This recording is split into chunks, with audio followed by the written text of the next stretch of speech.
Hello, my name is Benjamin Hart. I'm an American attorney and the managing director of Integrity Legal here in Bangkok, Thailand. As the title of this video suggests, we're discussing certification of the U.S. election. Thought I'd go ahead and make this video for those who aren't American and that don't really sort of understand how our system works. The actual election of the American president in the true sense of the term actually occurs on January 6th. In America. What are we talking about here? I thought of making this video after reading a recent article from the AP, that's apnews.com. Article is titled, How Congress Will Certify Trump's Electoral College Victory on January 6th. So the thing to understand is each of the 50 states has their election on election night, the 2nd November I believe it's the second Tuesday in November. That election occurs, and then if you go back in time, especially to the olden days, there was a lot of time that would occur between an election, counting the votes, and then sending the certified electors to the national capital, to Washington, D.C., in order to sit in a joint session of Congress and voice their election of the next president. That, in turn, needs to be certified by the U.S. Vice President. And the one thing to understand is the only affirmative duty of the U.S. Vice President in all the Constitution is certifying the election. That is it. That is all. So that is what they do, and on January 6th, they're going to be doing it. Quoting directly, the congressional joint session to count electoral votes on Monday is expected to be much less eventful than the certification 4 years ago that was interrupted by a violent mob of supporters of then-President Donald Trump, who tried to stop the count and overturn the results of an election he lost to Democrat Joe Biden. First off, this whole narrative, I'm not going to say right, wrong, or indifferent. I've discussed this in my personal channel.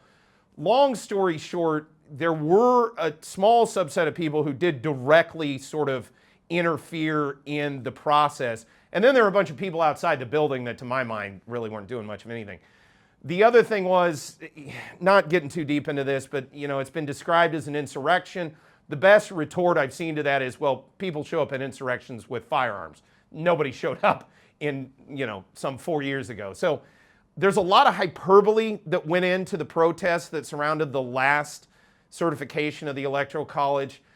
Again, I still think we're not fully going to know how all that went down, probably for another 5 to 10 years. That seems like the kind of retrospect you need in order to really get an idea of what actually happened. But that being said, I think that this certification this year in 2024 is going to, in 2025, is going to be far less eventful. Quoting further, this time Trump is returning to office after winning the 2024 election that began with Biden as his party's nominee and ended with Vice President Kamala Harris atop the ticket. By the way, side note, I think there's half a chance we could actually see Harris as the first female president in the remaining days of this current administration for a variety of different reasons. I just think it's a possibility. Not saying it's a foregone conclusion, but just something to possibly look for. Quoting further, she will preside over the certification of her own laws, fulfilling constitutional role in the same way that Trump's vice president, Mike Pence, did after the violence subsided on January 6, 2021.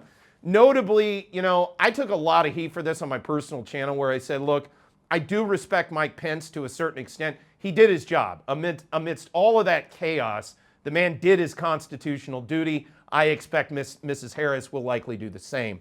Quoting further, usually a routine affair, the congressional joint session on January 6th every 4 years is the final step in reaffirming, it is the election of the president, because what it says here is the final step in reaffirming a presidential election. No, it is the presidential election.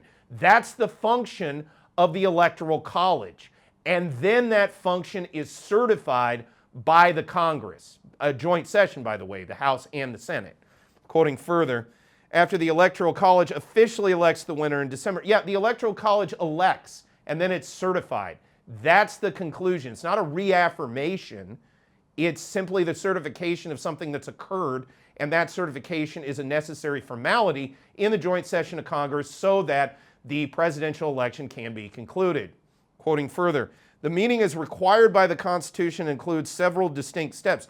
And I urge those who are watching this video, go check out that article in the AP if you want to go through all the detailed steps. But long story short, again, required by the Constitution. It's not a meeting. It's a mechanism. It's a constitutional function that has to occur. I really am getting tired of the media using inaccurate terminology to describe these things. That being said, that's sort of a brief breakdown of what's going on with regard to the certification of the U.S. election. I expect that that should be done within the next probably 24 hours of the making of this video, but we'll certainly keep you updated on this channel as the situation evolves.